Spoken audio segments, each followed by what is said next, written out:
నమస్తే అండి. నమస్కారం అమ్మ. ఇప్పుడు మనం 6 నెలలు రేవంత్ రెడ్డి గారి పరిపాలన చూసారు. ఉచిత బస్సు సౌకర్యం పెట్టడం జరిగింది కదా. సో ఉచిత బస్సు సౌకర్యం పెట్టడం అనేది ఎంతవరకు ప్రజలకు మేలు కలుగుతుంది అంటున్నారు? ప్రజలకు మంచిది లేదు ఇది. లేడీస్ కు ఉంది కానీ మగవాళ్ళ టికెట్ తీసుకున్న వాళ్ళకు అసలు సీట్లు లేవు. మొత్తం ఉల్టా రుబాబు లేడీస్ ఇంతనే. గత 6 నెలల నుంచి కూడా ఏం మార్పు చెందలేదు అంటారు? ఏం చెందలేదు. కేసీఆర్ ఉన్నప్పుడు కరెక్ట్. ఈ కాంగ్రెస్ ప్రభుత్వం ఎస్ట్ ఉన్నా చెప్తున్నా. కాంగ్రెస్ ప్రభుత్వంలో 6 గ్యారంటీలు అనే మహిళలకు ఇంకా వేరే వేరే పథకాలు అనేవి అందజేస్తున్నారు కదా. ఎవరు చేస్తారు? ఏడు చేసి రామన్ ఉస్మాన్ గంజ్ కాకి రామన్ మాట్లాడతాను పెడతాడా అంటే ఇప్పుడు మహిళలకు అంటే ఉద్యోగం చేసే మహిళలకు ఇది మంచిది అంటే చాలా వరకు కూడా సేవింగ్స్ అనేవి చేయగలుగుతున్నారు అంటారు. మంచి చేసిన వచ్చి ఒకసారి గల్లీ గల్లీ తిరగాలి. ఓట్లకు ఒకటి గల్లీ గల్లీ తిరిగి ఓట్లు వేయించుకుంటారు. గల్లీ గల్లీ వస్తారు. ఇప్పుడు గెలిచిన తర్వాత ఎవ్వరు రారు.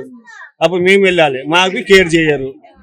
ఇంతనే ఎస్ట్ ప్రభుత్వం టిఆర్ఎస్ కాంగ్రెస్ కేసీఆర్ ప్రభుత్వం మంచిగా ఉంది.